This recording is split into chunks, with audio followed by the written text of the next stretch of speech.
folks, welcome to the Prepared Homestead. This is Travis. Thank you all for stopping by to watch. Well, boy, did we get a rain this morning. You probably can tell if you watch me often.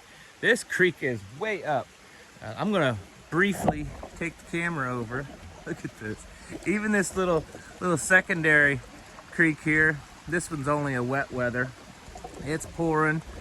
This creek here, that's the main creek, and it doesn't run dry, but it was getting low. It's spring fed, but it's, goodness, I'd say it's a good 8 inches higher than it was. I'd actually come down here this morning after my walk and exercising, and I'd say it's a good 8 inches or more higher than what it was. So that's a good thing. I understand not everyone's getting that, and I feel for you. You know, it's been dry and hot here too, but man, and it was funny because I was out in the yard and saw this rain cloud, or at least a dark cloud, and there was nothing on the radar at all, and the weather wasn't forecasting any rain until later on this evening, and I thought, I wonder if that's some rain coming in. And it couldn't have been more than a minute and a half later. It just started pouring, and it poured and poured and poured for a good hour. I understand a lot of that washes off, but we've got lowland here. You know, we're kind of sort of down in a little valley area, so it doesn't run off quite as fast for us as it would if we were up on the tops of the hills. But pretty amazing, and the temperature's not bad. A little humid, but man, it's certainly not, you know, triple-digit heat right now. The sun's just popping out. Anyways, I just thought, I mean, rain and water in your creek is something to get you excited. Many of you know exactly what that would feel like if it was happening to you, or that it has happened to you. So I just had to share that. Things are crazy, doing all their thing. The big news today is that, you know, GDP come out. No big shock though. Second quarter numbers showing, you know, negative again, but it's not a recession. In fact, Joe Biden said that,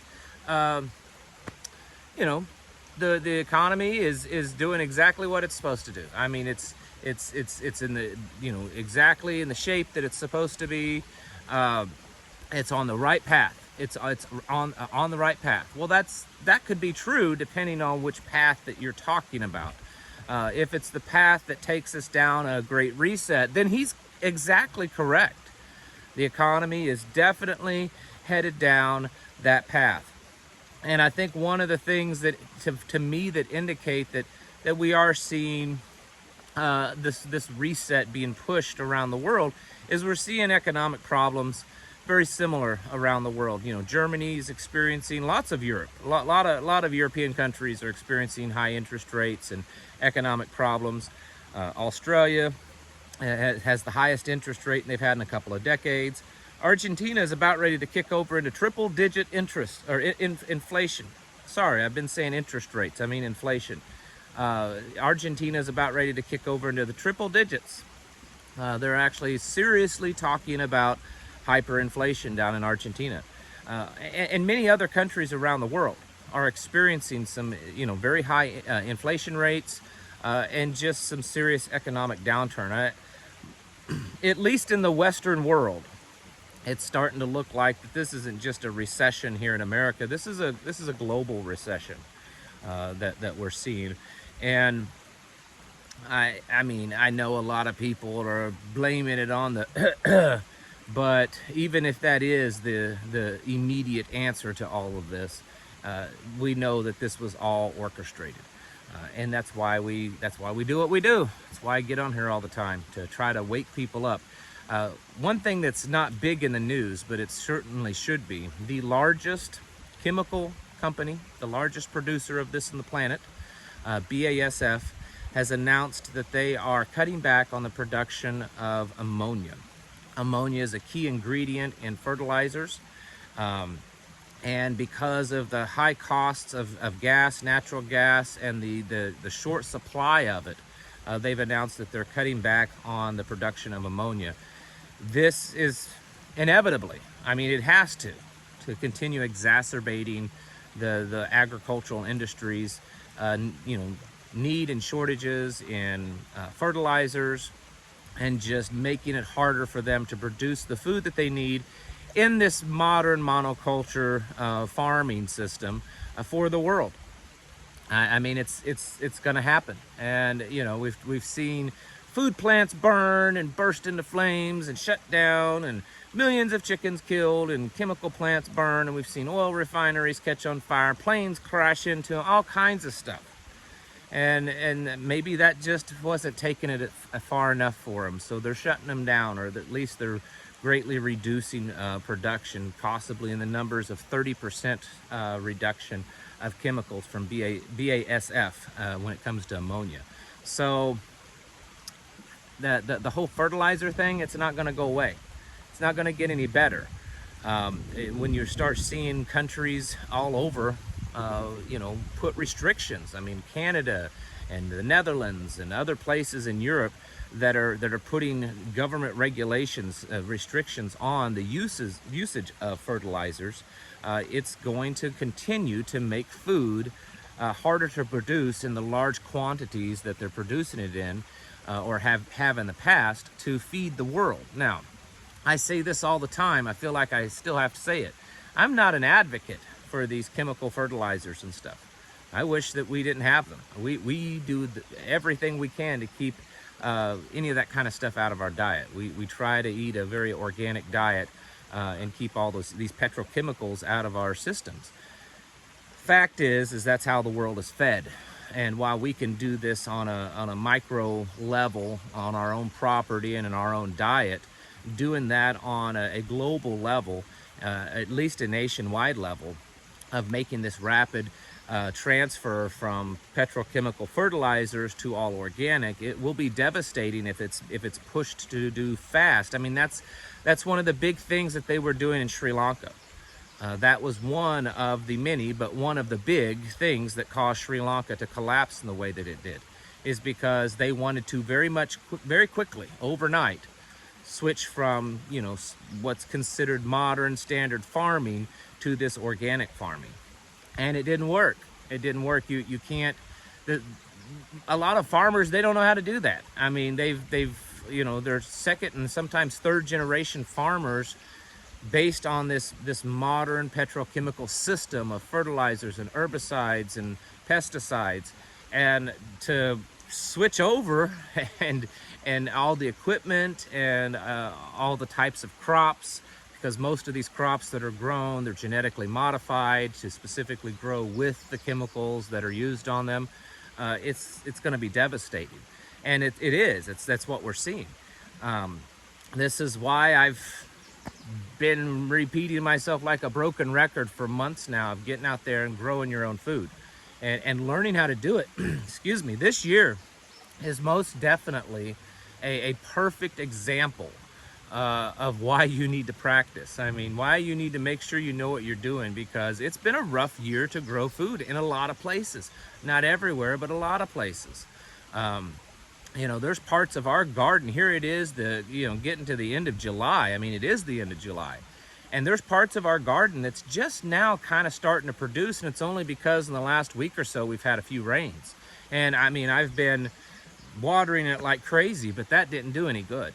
It just kept it alive. So this is why we need to keep, you know, working at it and practicing and getting good at it.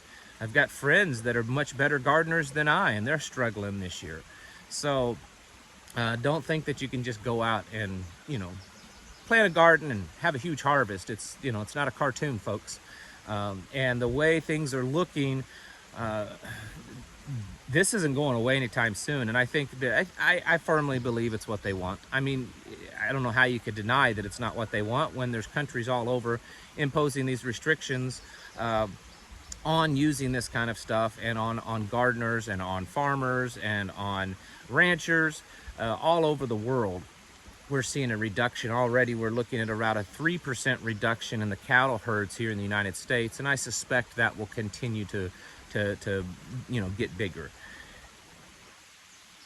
Getting yourself more self-sufficient is going to be imperative in the future.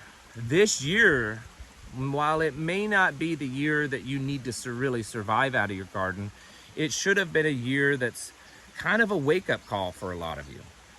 You've seen prices just skyrocket. I mean, I'm hearing it all the time, the emails that are being sent to me, and then just personally viewing it myself. Between things that are shrinking down in size greatly, not just a little bit, but greatly shrinking down in size, to the prices that are now double and even more in some areas. Certain types of foods and stuff are more than double. That's going to start really hurting. It already is. It already is starting to really hurt a lot of people. But it's just going to get worse. And so becoming more self-sufficient is going to become more necessity. And then, because a lot of people say, well, you can't grow everything. You can't grow all the stuff that you need. That's true. Most people can't. But then that's where a community comes in. And that's where you're building relationships with others around you, that maybe you're producing lots of vegetables, but the guy down the road's producing a lot of meat. Or maybe you're producing a lot of potatoes and the guy down the road's producing corn.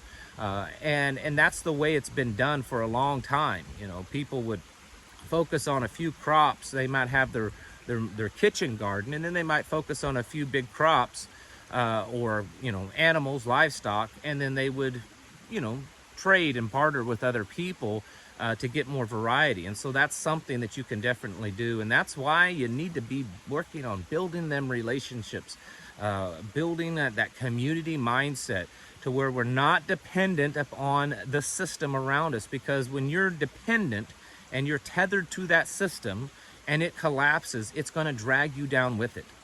And so get out there and work towards your self-sufficiency. That's going to be very different for all of you.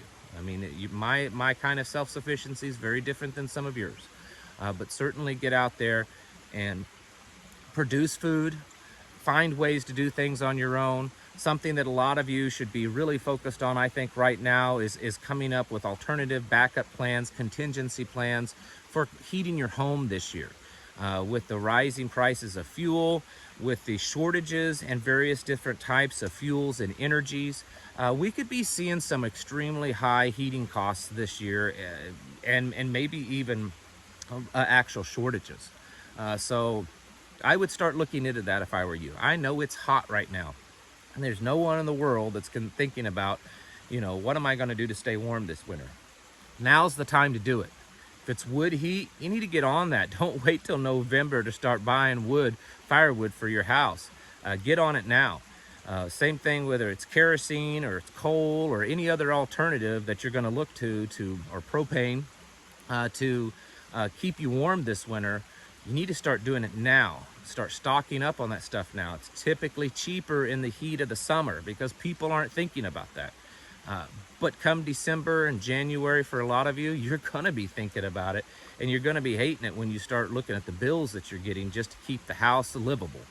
So that's a real big tip for today, is just look at your future heating alternatives and try to come up with a plan. Probably a lot of you already have that, but make sure you've got what you need, the fuel that you need to get you through the winter, because I would say here before too long, we're going to start seeing some pretty high prices and a lot of that. I've heard around here that the cost of firewood is already going up, and we're not even into fall.